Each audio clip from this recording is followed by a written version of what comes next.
My name is Luckey. I'm the founder of Oculus. My name is Nate Mitchell. I'm VP of Product at Oculus. So at E3, we're focused on content. Really, that's the big focus for us.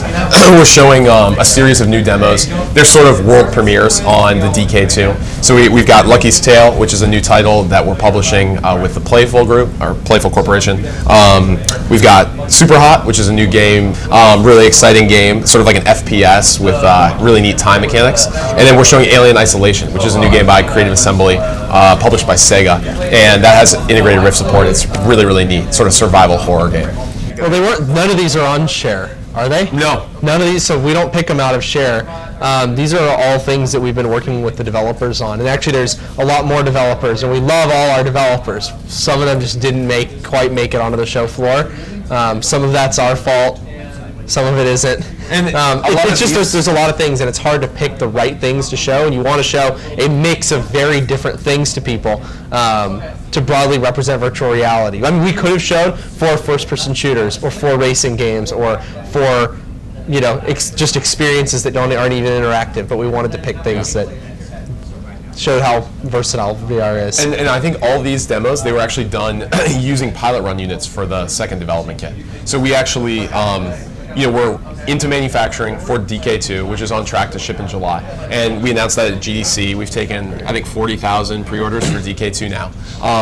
So some of the early access developers, some of the key devs that we sent pilot run units to for feedback, they actually use those to build some of the E3 experiences, actually all of the E3 experiences that you see at the show. Some of them came to the office to use ours because we don't have very many yet. Yeah. So it's a really exciting time getting feedback from them and sort of ramping that feedback into the mass production for DK2.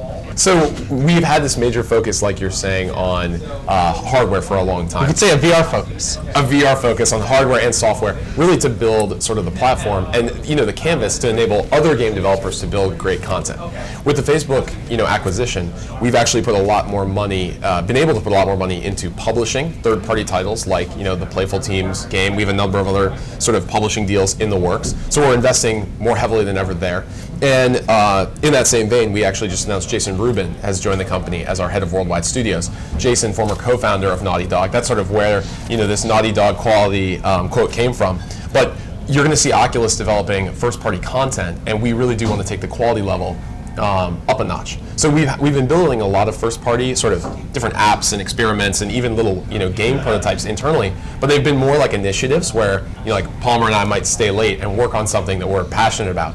But it's not something we can ship with the Rift. They're like class projects, not AAA games. Right, and so bringing Jason on board and actually building real studios around some of these projects that we think are really important really allows us to deliver the AAA quality experience that you expect when you buy the Rift. And that's not to say that we're going to be the only way to experience that AAA. Not at all. It's just that we want to make sure that we put something out there that we think is representative of what virtual reality can do, so that there's something out of the box that people can use without having to select from a bunch of other things and figure out what's great, what's good, and what's not. Yeah, I think the great example is that you can expect that when you buy the Rift, at a store and you take it home, our hope is that some of the first experiences that you try and the experiences that you keep showing to your friends are actually developed by Oculus. Otherwise, we didn't do a good enough job.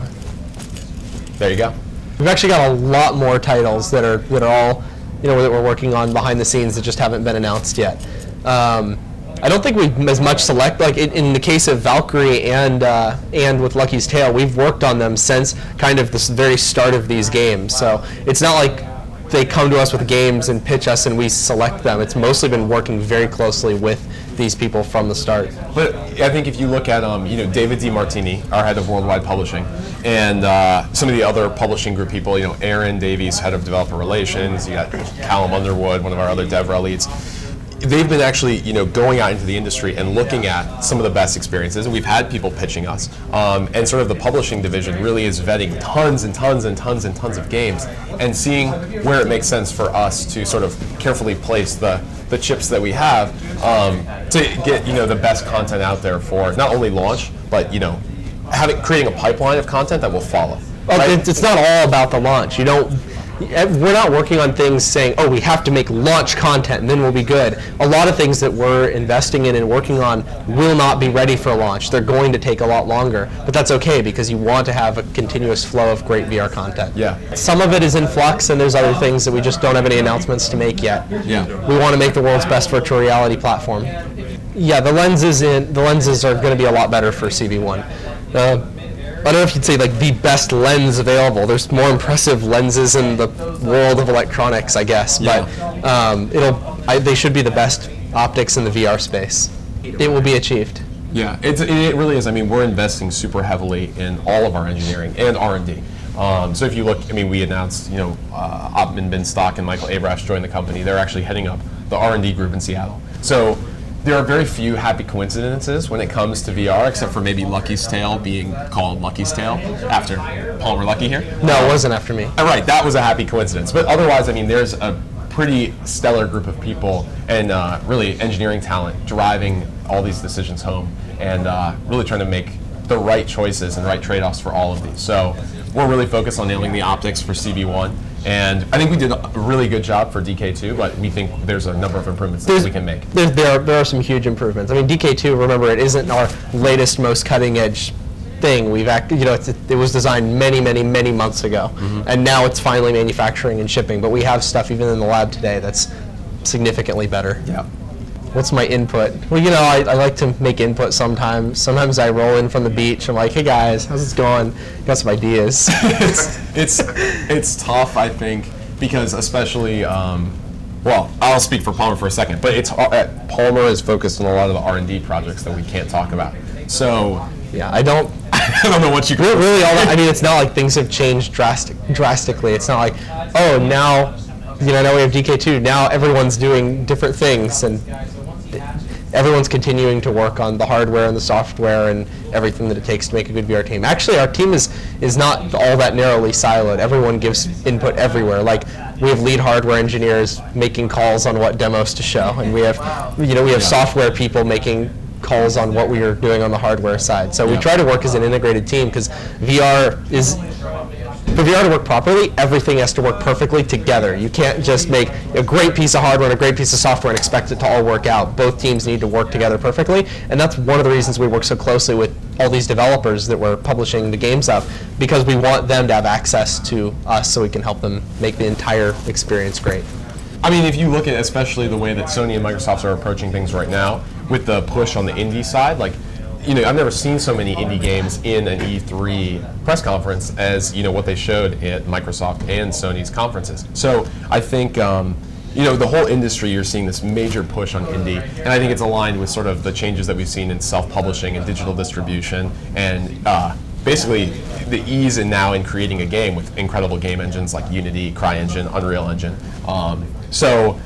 We want to really have as many people involved in the VR space as possible. And so if you're a developer and you're out there building something and you need help from us, we want to help you however we can. Because at the end of the day, we're most excited about those developers taking the dive into made-for-VR content.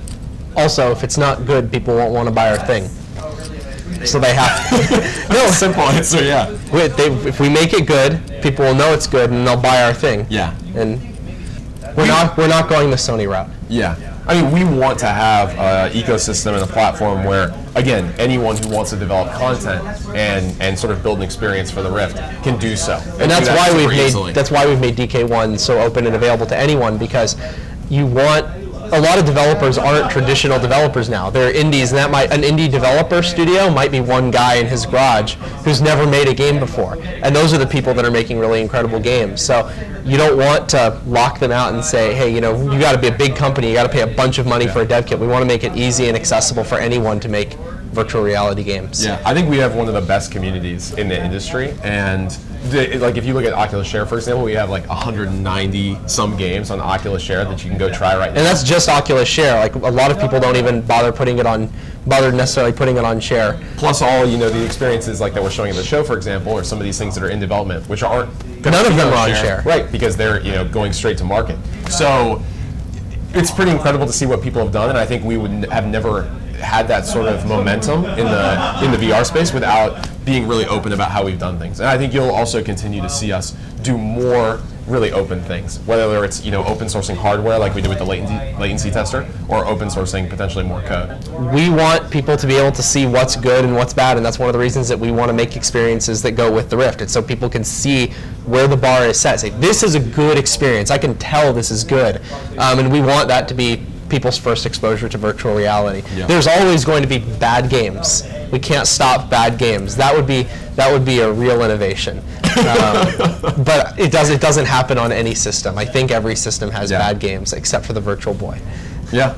Because it has none. The technology's finally ready. That's really the core answer. There's all this, marketing stuff and developers, rise of indies, but it's all secondary to the fact that no matter how good of a company people had before, they could never have made a consumer-ready virtual reality product that people would accept as usable. And the tech is finally good enough to do that. And I think we're still on the cusp of that in terms of we're really just. It's not like it was possible last year. It's like as in. It is possible right about now. Right, and a lot of the technology we're using in the Rift is cutting edge. Like, some the pieces things. It's all yes. Yes, exactly. Stuff that we can't get into. So, but I think what Palmer said is absolutely true, and we really are. This is the tip of the iceberg. We've got a long way to go to actually get to the holodeck. And that we want to deliver that sort of experience for games and for gamers. That's always been the dream. So, we've got a long way to go, but this really is sort of the bleeding edge of what's possible. People have to be careful when they touch on new prototypes. They're so cutting edge, sometimes they cut themselves. That's how good it is.